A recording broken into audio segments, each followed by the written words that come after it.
የተከበራችሁ የለኒቱ ተከታታዮች እንኳን በደህና መጣችሁ። ላይክ፣ ሼር፣ ሰብስክራይብ እያደረጋችሁ አበረታቱኝ። እንግዲህ ዳጣ ድራማን ክፍል 60 ይዤላችሁ መጥቻለሁ። እንግዲህ ዳጣ ወይ አቶ ደረጀ ተፋጠጡ። ከዛም እንግዲህ ዳጣም በክበድ እየተሰማትን ስሜት ለወይዘሮ ማርታ ስታፈርጥላት፣ ማርታ ደግሞ ዳጣ ያለ ምክንያት እዚህ ቤት አልመጣሽም፣ አልተቀመጠችም። እውነታውን እንግዲህ ሰላም ከሆስፒታል ከወጣች ሰተት ብላ ወደ ወይዘሮ ማርታና ደረጀ ቤት ተመልሳ ነበረ። ዳጣም ደግሞ ሰላምዬ እስከምትረጋጋ ድረስ አቶ ደረጀ ወደ ድሮ ሰፈር እቃ እንድታደርስ ተልካ ነበረ። ስትመጣም እንግዲህ ሰላም እዛ ስታያት ልጅ ብላ ስትቀውጠው ሰላምዬ፣ ወይዘሮ ማርታ ደግሞ የሆነ የተደበቀ ትልቅ ሚስጥር እንዳለ ከተረዳሽ በኋላ ምንድን ነው ጆሮዬ ነው ዳጣ አሁን ያልሽው እማዬ ነው ወይስ ምንድን ነው አለቻት። ማርታም በጣም ደነገጠችና ፍጥጥ ብላ ስታያት ሰላምዬም አዎ እትዬ በትዳርሽ ላይ ከባድ ነገር እንዳደረግኩኝ ያውቃለሁ፣ ግን ዛሬ እውነታውን የምትሰሚበት የቁርጥ ቀን ነው ብላ ስትላት፣ ደረጀም ከተቀመጠበት ብድግ ቁጭ አለና ዳጣን ጥምጥም ብላ ስታቅፋት፣ ከዛም እንግዲህ አቶ ደረጀ ፊቱ ሲቀያየር ምንድን ነው አለች ወይዘሮ ማርታ። ለካ እናቴን ከጠገቤ አስቀምጠህ እየቀለድክብኝ ነው እንዴ ብላ ስታፈጥበት፣ ዳጣ ተረጋጊ፣ እኔና አንቺ ወደ መኝታ ክፍል እንግባና መውራት አለብን ብሎ ተናገራት። ከዛ ወይዘሮ ማርታም ነቃ አለችና እየተካሄደ ያለውን ነገር ማወቅ እችላለሁ አለች። ለምንድን ነው ወደ መኝታ ክፍል ገብታችሁ የምታወሩት? የጀመረታችሁትን እዚሁ ጨርሱ እንጂ ወዴት ነው የምትሄዱ? ምንድን ነው በሰው ሕይወት መጫወት ብላ ስታፈጥባቸው፣ ዳጣ የተፈጠረውን ነገርና እስካሁን ድረስ ደብቃ የነበረውን ትልቁን ሚስጥር በይፋ አረጋገጠችው። እትዬ እስካሁን ድረስ አንቺ የማታውቂው ትልቅ ዱብዳ አለ። ዛሬ ግን እውነታውን ልነግርሽ ወደድኩኝ ብላ አለቻት። ከዛም ምንድን ነው አለች። ምን ተፈጠረ ብላ ስትል፣ የተፈጠረውማ ትልቁ ነገር አባዬ ደረጀ ነው አለች።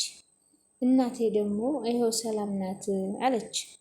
አባቴን እንኳ አባትነቱን አምኜ ተቀብያለሁ፣ የሰላም ግን አልገባኝም ብላ ስታፈጥ፣ ዳጣ የሰማሁት ነገር ጆሮ አይደለም አይደል አለቻት ወይዘሮ ማርታ። አረ በጭራሽ እትዬ፣ እኔ ይህ ነገር ዛሬ እንዲጠራልኝ እፈልጋለሁ። አቶ ደረጀም ዳጣ ስንት ነገር አወተን ስንት ነገር ጨርሰን እንዴት እንደዚህ ጉድ ታደርግኛለሽ አለና ቀወጠው።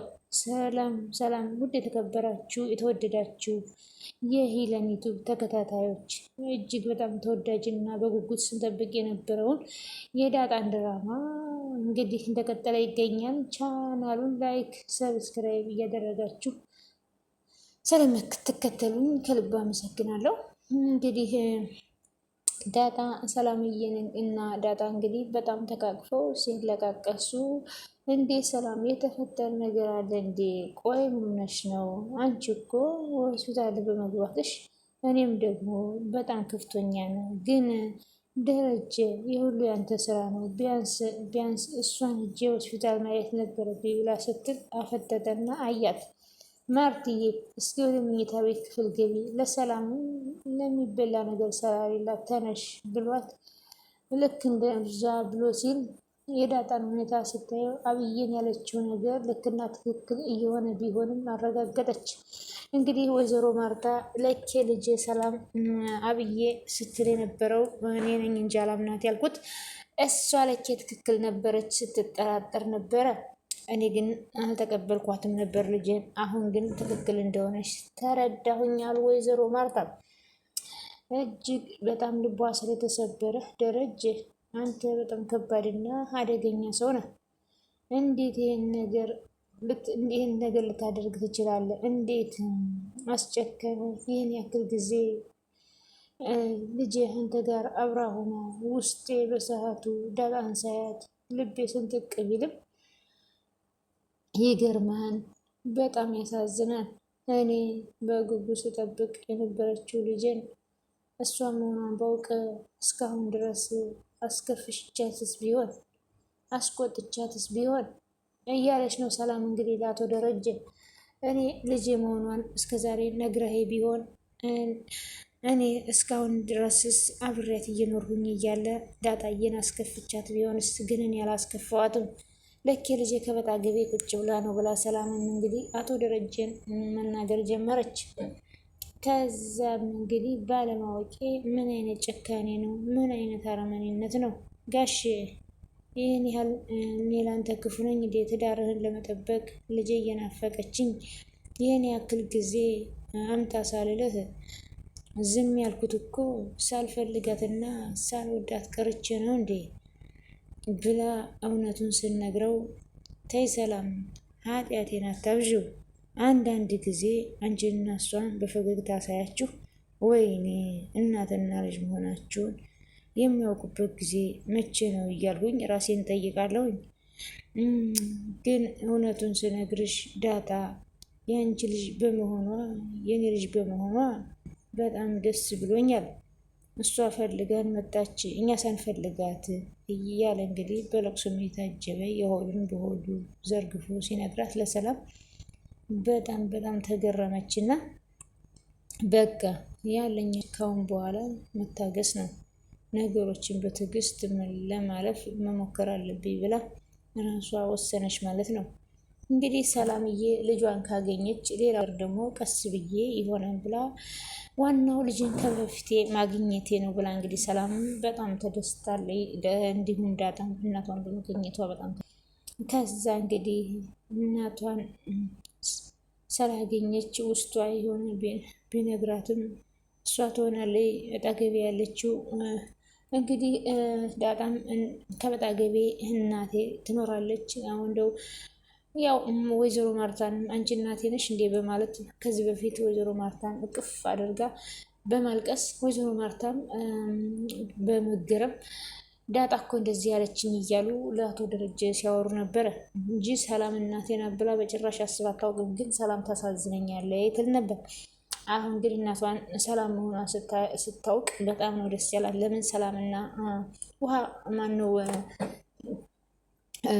ዳጣ በጣም ነው የሚዋደዱት እናትና ልጅ መሆናቸውን ሳያውቁ። ከዛም እንግዲህ እሷ ትሆናለች ከበጣገቤ ናት ብላ በፍጹም አላሰበችም ነበር። አቅፋ ስታለቅስና አቅፋ ስታያት እንግዲህ ራሷን መቆጣጠር አቃታት። ወይኔ ጉዴ የዘንድሮማ የተለየ ነው። ይህን ሁሉ ፈተናና ስቃይ ሊያመጣብኝ ፈልጎ ነው ለካ። እኔም ዳጣ እየተይ እንድትረጅኝ ይፈልጋለሁ ብዬ መጠየቅ ነበረብኝ ብላ ሰላምዬም የከፋትን ለአቶ ደረጀ ስነግረው ሰላም ለሁሉም ነገር ይቅርታ፣ ካሁን በኋላ ግን ቃል ግቢልኝ ነገሮችን አመቻችቼና ነገሮችን አስተካክዬ እውነታውን እናገራለሁ አሉ። ስለዚህ ተረጅኝ፣ ከዚህ በኋላ አመንሽም አላመንሽም እኔ በእኔ ስህተት ምክንያት ማርታ ከቤት ወጥታ ወይንም ትዳራችን ተበትኖ ማየትን አልፈልግም ብሎ ለመናት እና እስከ መቼ ድረስ ታገሽ? ዋናው ልጅሽ መሆኗን ማወቅሽ ነው። ለእሷ ደግሞ ቀስ ብለን እናቷ እንደሆንሽ እነግራታለን ብሎ አላት። አብጌል እንግዲህ ናታንን በግድ ካላገባኸኝ በግድ የኔ ካልሆንክ እያለች ጦርነት ተያይዘዋለች። ናታንም ደግሞ ምን አይነት ቀልድና ጨዋታ ነው የቢ እኔ ከማልፈልገውና ከማላፈቅረው ሰው ጋር አብሬ ልቀጥል አልችልም። በተደጋጋሚ ነግሬሻለሁ፣ ከህይወቴ ራቂልኝ፣ ህይወቴ ልኑርበት። እኔ አንቺን እንደ እህቴ ነው እንጂ በሌላ ነገር አይቼሽ አላውቅም አላት። እሷ ግን አጋጣሚውን እየጠበቀች እየመጣች እሱን በጣም ትፈታተነዋለች። ናታ እንግዲህ ይህን ነገር በጭራሽ አልፈለገውም። እባክሽ ካሁን በኋላ ከህይወቴ ራቂ፣ ለደቂቃም ከአንቺ ጋር መቀመጥ አልፈልግም አላት። አንቺ ጋም አብሬ መታየትም አልፈልግም እንዴ የሰው ልጅ አይገባውም እንዴ? አልወድሽም አላፈቅርሽም ስልሽ አይገባሽም እንዴ? ቆይ ግን አማርኛ አይደል እንዴ ማወራው? ምን ብልሽ ነው አንቺ ሊገባሽ የሚችለው? እኔ እኮ አልፈልግሽም ማለት። እሷ ግን በጭራሽ ሊገባት አልቻለም። ዝም ብላ እየሰደባትም እየነቀፋትም እሱ ጋር ለመሆን ተስፋ ታደርጋለች። ወይዘሮ ማርታም እንግዲህ ለመጨረሻ ካሁን በኋላ የምትሰሚ ከሆነ በየትኛውም ጉዞ ቢሆን እኔ አንቺ ጋር አልሆንም። አባትሽን አንቺ እሱ እያልሽ እንድትዩ አልፈልግም። እንደዚህ አሞላቆ እንደፈለገሽ አድርጎሽ የሚያኖርሽ አባትሽን እንደዚህ እንድታዩ አልፈልግም። ደስ እንዳለሽ እንድትለብሽና የፈለግሽውን እንድትወኙ እየሆነ ያለ አባትሽ እኮ አንቺ አባትሽ በሕይወት ስላለ ነው። አንቺ ለምን ምን አይነቱ ጉደኛና አረመኔ ሰው ነሽ? ካሁን በኋላ አባትሽን ስታከብሪው እንጂ ከፍ ዝቅ እያደረግሽ እንደዚህ በመጥፎ ነገር ስትጠሪው ማየት አልፈልግም ብላ እንግዲህ ወይዘሮ ማርታም ለአብዬ ማለት ነው አባትሽ ቢኖር አይደለ እንዴ ተንደላቀሽ እየተማርሽ ተንደላቀሽ የፈለግሽውን በልተሽ የፈለግሽውን የምትለብሽው? ለምንድን ነው እንደዚህ አባትሽን እሱ እንደዚህ ነው እያልሽ የምትይው? እሱ እኮ ለአንቺ የማይሆንሽን ነገር ነው የሚመክርሽ እንጂ ለአንቺ የሚሆንሽን ነገር አይደለም የሚከለክልሽ። ለምንድን ነው አንቺ ሁል ጊዜ እንደዛ የምትይው? ለኔ ቢሆን እኮ የልጆች አባት ነው፣ በክፉ ስትጠሪው መስማት አልፈልግም ብላ ወይዘሮ ማርታ እንግዲህ ቁርጡን ነግራታለች ለዚች ለአብዬ ተንኮለኛዋ ማለት ነው። እንግዲህ አቶ ደረጀም የድሮ ሰፈር እንድትሄድ አዟታል። ስለዚህ እዛ ቦታ እንድትሄድ እፈልጋለሁ ብሎ ሲላት ከዛም እሺ አለችና ዳጣ እንድትናገር ስትሄድ ዳጣ ደግሞ ከናታን ጋር ተደብቀው ናፍቀሽኛል ምናምን እያለ ከእሷ ጋር ሆኖ እየነገራት ነበረ።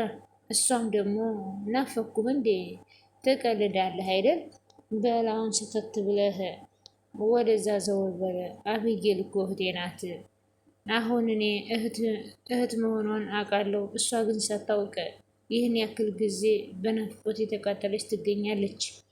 ነገ ጧት ከኔ በፊት አንተን እንግዲህ እኔ እህቷ መሆኗን ካወቀች እንዴት ታደርጋለች?